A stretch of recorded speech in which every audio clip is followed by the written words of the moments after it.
ভাই বোনের সম্পর্কটা খুবই গভীর এবং কাছের হয় আর অন্য রকমের হয়। যখন কাছে থাকে তখন ঝগড়া হয়, মারপিট হয়, তুই চলে যা, তুই এখানে চলে যা। যখন দূরে চলে যায় তখন একটা আলাদাই টান সৃষ্টি হয়। সেটা আমার ক্ষেত্রেও হয়েছে।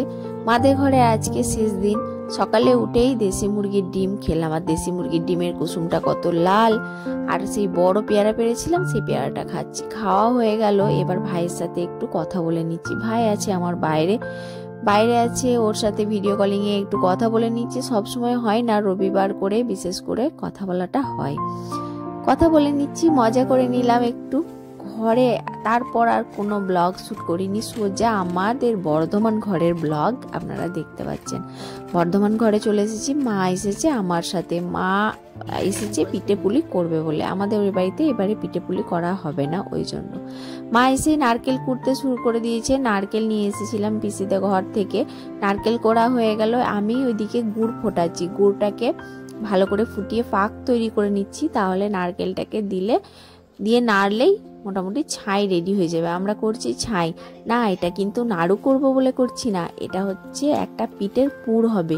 পিঠের পুর করব বলে নারকেলের ছাইটা করে রাখছি। আজকে না ছাইটা করে রাখবো, কালকে পিঠে করব। আজকে পিঠে করব না, আজকে একটা পিঠে করব, কিন্তু আজকে যে পিঠেটা করব সেটা তো আপনাদেরকে দেখাবো। ছাই আমার রেডি হয়ে গেছে।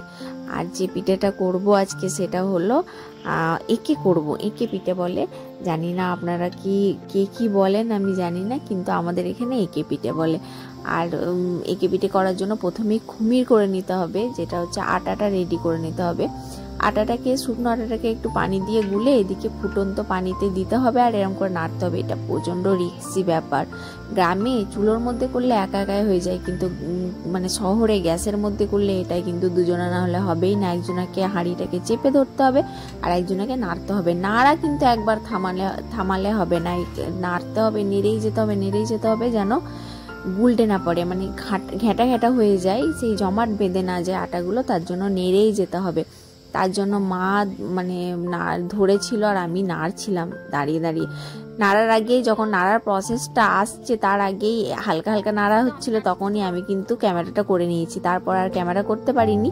তারপর আমাদের খুমির রেডি হয়ে গেছে। এই খুমিরটা যখন রেডি হয়ে যাবে তারপর এবার আমাদের পিঠে করার নেক্সট প্রসেস শুরু হবে। হ্যাঁ, এবারে পিঠেটা আমাদের বাড়িতেই করা হচ্ছে। আমার দাদু মারা যাওয়ার কারণে ও বাড়িতে পিঠে পুলি করা বন্ধ আছে। সেই জন্য আমাদের বাড়িতেই পিঠে পুলিটা করা হচ্ছে। শীতে একটু পিঠে পুলি না হলে ভালো লাগে না, বছরের এটা শখ সবার পিঠে পুলি খাওয়া। তা পিঠে পুলিটা আমাদের বাড়িতেই করে ও বাড়িতে নিয়ে যাওয়া হবে, মা নিয়ে যাবে করে, আর আমাদের বাড়িতেও সবার খাওয়া হয়ে যাবে।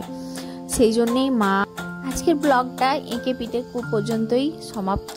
কালকে নেক্সট ব্লগে আমার আরও বর্ধমানে ফিরে এসে যে আমার কি জার্নি শুরু হবে, সেই জার্নিংয়ের ভিডিও অবশ্যই দেব। আর হ্যাঁ, নতুন এক ধরনের পিঠে পুলির ভিডিও দেব। আজকে তো এই পর্যন্তই, এই পিঠেই শেষ করেছি, আর পিঠে করা হয়নি। পরের ভিডিওতে আবার নেক্সট পিঠে আপনাদের দেখাবো। তো চলেন, গুড।